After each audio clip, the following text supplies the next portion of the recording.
ठीक है, देखिए शासन जो होता है, द वे सर मैं ऑफ बोलूँ? रूल हाँ हाँ द। बोलिए। हाँ बताइए। सर शासन तो किसी एक राजा का होगा और प्रशासन जो होगी उसकी व्यवस्था होगी कि उसे प्रशासन किस तरह से कैसे वर्क किया जा रहा है। आई थिंक जैसे उसके प्रशासन अच्छा, को लेकर जैसे राजस्व व्यवस्था है या कोई भी व्यवस्था जो है वित्तीय व्यवस्था है, गुप्तचर का है, तो वो प्रशासन में होगा। बिल्कुल। और शासन देखिए में थोड़ा जैसे सा बेसिक, हाँ लोकतंत्रात्मक और हाँ हाँ, राजतंत्रात्मक गणतंत्रात्मक वो होगा। हाँ, कुछ हद तक सही है। देखिए सरकार, जब शासन की हम लोग जब बात करते हैं तो यस। मतलब सरकार चलाने का सिस्टम, वो सरकार चलाने का सिस्टम कोई भी हो सकता है। वो डेमोक्रेटिक भी हो सकता है, अनडेमोक्रेटिक भी हो सकता है, ऑटोक्रेटिक भी हो सकता है।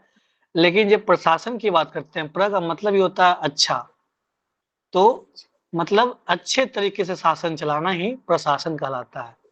बेहतर ढंग से शासन का चलाना। अब बेहतर ढंग अभी के समय में सबसे बेहतर ढंग क्या है?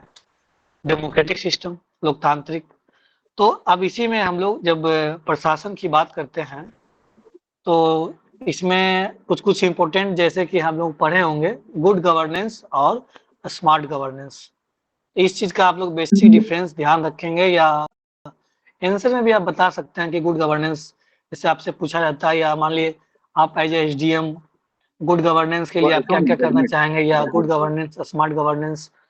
तो ये कुछ चीजें हैं जिसकी ध्यान रखना है। और ये 1992 में वर्ल्ड बैंक का कंसेप्ट था। आप लोग स्क्रीन पे देख पा रहे होंगे। गुड गवर्नेंस के लिए जनता की अपेक्षाओं के अनुसार शासन का संचालन करना ही गुड गवर्नेंस कहलाता है। इसमें कुछ कुछ कंडीशन है: rule of law, transparency, independent judiciary, peoples participation. तो ये सब कुछ 3-4 कीवर्ड्स हैं, इसको ध्यान रखना है। एक होता है स्मार्ट गवर्नेंस। तो स्मार्ट गवर्नेंस में क्या होता है? स्मार्ट का फुल फॉर्म होता है सिंपल या स्मॉल, एम से मोरल, ए से अकाउंटेबल, आर से रिलायबल, टी से ट्रांसपेरेंट। तो ये इसलिए बता रहा हूँ कि बस ये बेसिक चीजें हैं कि आप गवर्नेंस को, क्योंकि आप सिस्टम का पार्ट बनने जा रहे हैं, एडमिनिस्ट्रेशन का पार्ट बनने जा रहे हैं, तो ये बेसिक बेसिक कीवर्ड्स है जिसका स्मार्ट का कि एक बार आपको फुल फॉर्म एक फिर से लाइन बता से। दें। हाँ, स्मार्ट का फुल स्मार्ट का फॉर्म फुल नोट करा फॉर्म लें। है, हाँ, एस से सिंपल, एम से मोरल, ए से अकाउंटेबल, आर से रिलायबल, रिस्पॉन्सिबल, दोनों होता है। रिलायबल भी होता है, रिस्पॉन्सिबल भी होता है। रिलायबल मतलब होता है क्या? विश्वसनीय। रिस्पॉन्सिबल मतलब होता है जिम्मेवार, उत्तरदायित्व। टी से होता है ट्रांसपेरेंट, पारदर्शिता। अब देखिए दो चीज होता है, एक होता है अकाउंटेबिलिटी, एक होता है रिस्पॉन्सिबिलिटी। दोनों का बेसिक डिफरेंस पता है क्या आप लोग को? अकाउंटेबिलिटी और रिस्पॉन्सिबिलिटी। देखिए है बहुत छोटा सा वर्ड, लेकिन इतना इंपॉर्टेंट कीवर्ड्स है जिससे कि आपको जानकारी होनी चाहिए, स्पेशली इंटरव्यू कैंडिडेट्स को ये सब पता होना चाहिए। तो देखिए दोनों में एक ही बेसिक डिफरेंस है। अकाउंटेबिलिटी जो होती है इसमें लीगल बाइंडिंग होता है। Legal binding in the sense कि गवर्नमेंट को, या अगर आप उस पोस्ट पे बैठे हुए हैं तो उसमें आपकी जिम्मेवारी है कि आपको वो फुलफिल करनी होगी। रिस्पॉन्सिबिलिटी मतलब होती है मोरल बाइंडिंग, नैतिकता। अगर आप कर रहे हैं तो अच्छी है, लेकिन अगर नहीं भी करें तो उसमें कोई लीगल एक्शन आपके खिलाफ नहीं लिया जाएगा। तो ये होता है मोरल बॉन्डिंग बाइंडिंग, जिसका कि एक एग्जाम्पल जानते हैं डीपीएसपी, जिसमें कि अगर आप फॉलो करते हैं बिहार सरकार या स्टेट गवर्नमेंट, सेंट्रल गवर्नमेंट, जो संविधान में डीपीएसपी का जो प्रोविजन है उसको फॉलो करते हैं तो अच्छी बात है, वेरी गुड। अगर नहीं भी करते हैं तो उसके लिए कोई लीगल एक्शन नहीं लिया जाता है। अकाउंटेबिलिटी में क्या है? वो लीगल बाइंडिंग, जैसे फंडामेंटल राइट्स। अगर हमारा फंडामेंटल राइट्स वायलेट होगा तो उसके खिलाफ हम लोग कोर्ट जा सकते हैं। यही बेसिक डिफरेंस है अकाउंटेबिलिटी और रिस्पॉन्सिबिलिटी में। ठीक है, अब हम आगे बढ़ते हैं एडमिनिस्ट्रेशन पे। यहाँ तक में समझ में आया? किसी को कोई समस्या है तो बताइए। मैंने चर्चा किया गवर्नेंस के बारे में, एडमिनिस्ट्रेशन के बारे में, उसके बाद गुड गवर्नेंस। गुड गवर्नेंस किसको कहते हैं? उसमें वर्ल्ड बैंक ने कंसेप्ट दिया था, उसमें कुछ कुछ कीवर्ड्स थे: rule of law, transparency, people participation. उसके बाद हमने स्मार्ट गवर्नेंस का बात किया। इतना में किन्हीं को कोई समस्या है? क्लियर है आगे सर, बढ़े हम। आगे बढ़ो सर। ओके, हाँ, अब हम लोग बात करते हैं एडमिनिस्ट्रेशन। एडमिनिस्ट्रेशन मतलब प्रशासन। जनरली सर जब दो प्रशासन चलता है तो सर एक हाँ क्वेश्चन बताइए था, बताइए। दोनों में अंतर क्या होगा, हम्म। गवर्नेंस, गुड गवर्नेंस और स्मार्ट गवर्नेंस में? जब स्मार्ट लग गया, जैसे हम लोग फोन यूज हाँ करते हैं ना, फीचर फोन और जी सर। स्मार्टफोन। फीचर फोन में क्या है, उसमें बहुत हाई क्वालिटी फीचर्स नहीं होती है, बस फीचर है इतना कि फोन से बात कर लिए। स्मार्ट उसका नाम ही है स्मार्ट, मतलब वो हर तरीके से कैपेबल है। आज जब इंटरनेट की दुनिया है, आप गवर्नमेंट क्या कर रही है, ई गवर्नेंस पे भी जा रही है, मतलब जी सर। वेबसाइट पोर्टल का यूज कर रही है, ट्रांसपेरेंसी दिखा रही है, जेम पोर्टल से खरीदारी हो रहा है। ये सब क्या है, आप घर बैठे संजीवनी पोर्टल से पेशेंट का जांच कर ले रही है। ये सब क्या है, एक तरह से स्मार्ट गवर्नेंस का एस्पेक्ट्स है। उसी को हम लोग आगे जब हाँ उसी चीज को आगे बढ़ाते हैं तो ई गवर्नेंस भी कहलाता है ना। तो स्मार्ट गवर्नेंस का यस। मतलब ये हुआ कि जब जिस गवर्नमेंट के पास सिंपल हो, उसकी टेक्निक मोरल हो, नैतिकता हो, अकाउंटेबल हो, रिस्पॉन्सिबल हो और साथ ही साथ ट्रांसपेरेंट हो। और जब उसके साथ इलेक्ट्रॉनिक चीज आ गई तो ई गवर्नेंस हो जाता है। बस यही हाँ बेसिक सही डिफरेंस है है। गवर्नेंस में, good governance, smart governance, e governance. E governance की बात करेंगे तो इलेक्ट्रॉनिक की बात आएगी, जितने भी इलेक्ट्रॉनिक चीजें हैं, आईटी। Okay, okay sir. ठीक है। अब आगे बढ़ते हैं, एडमिनिस्ट्रेशन के बारे में बात करते हैं। एडमिनिस्ट्रेशन दो तरह के मूलतः होते हैं, सिविल एडमिनिस्ट्रेशन, पुलिस एडमिनिस्ट्रेशन।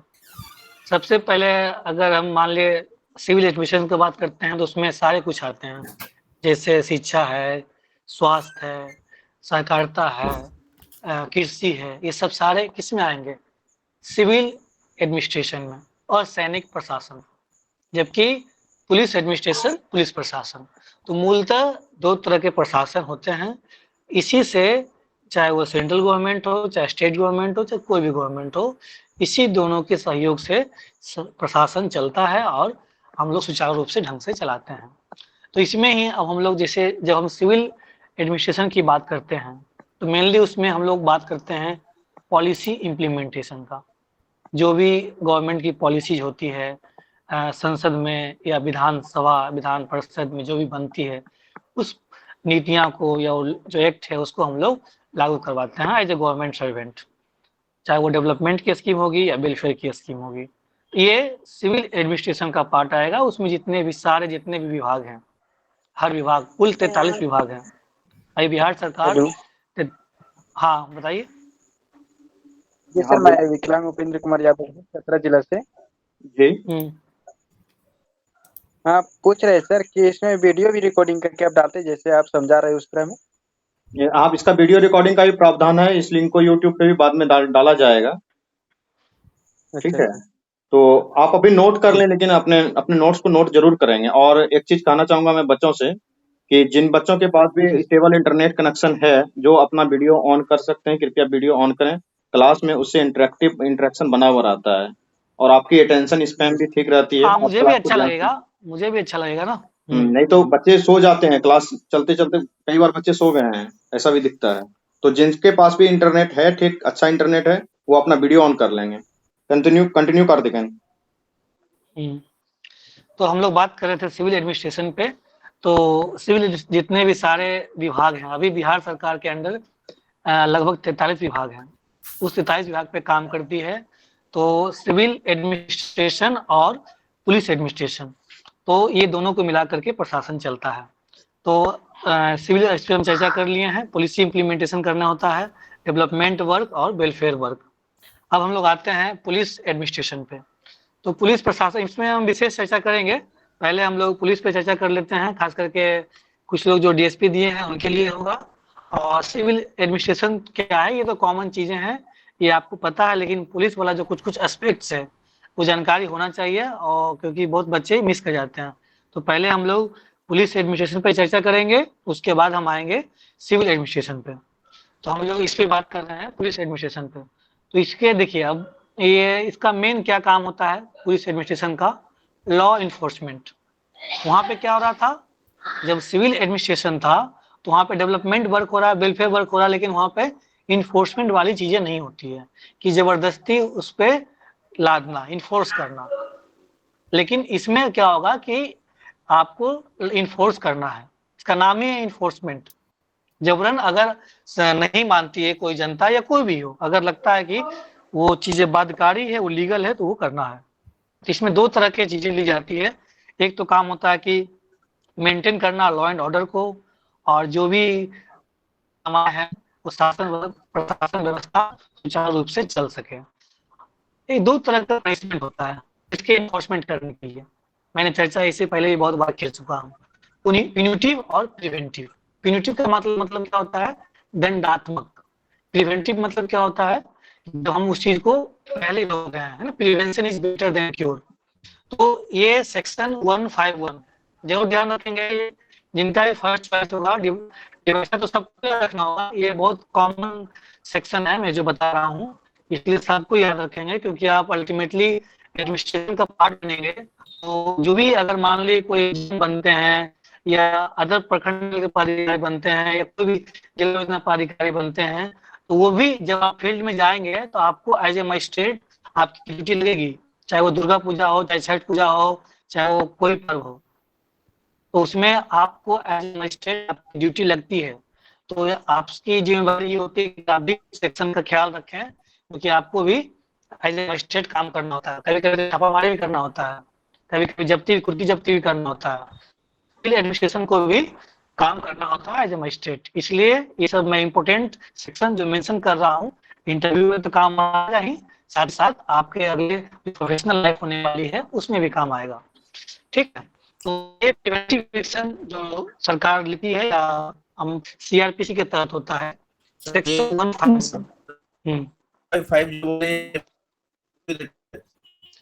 नहीं, सेक्शन 151 प्रिवेंटिव है, मतलब रोकना है। हमरे गड़बड़ है। क्रिमिनल ऑफेंस, जब कोई भी ऑफेंस कॉग्निजेबल होता है, मतलब संज्ञेय अपराध जिसमें उसमें आप बेल नहीं मिलता कॉग्निजेबल ऑफेंस में, तो without any warrant police can arrest.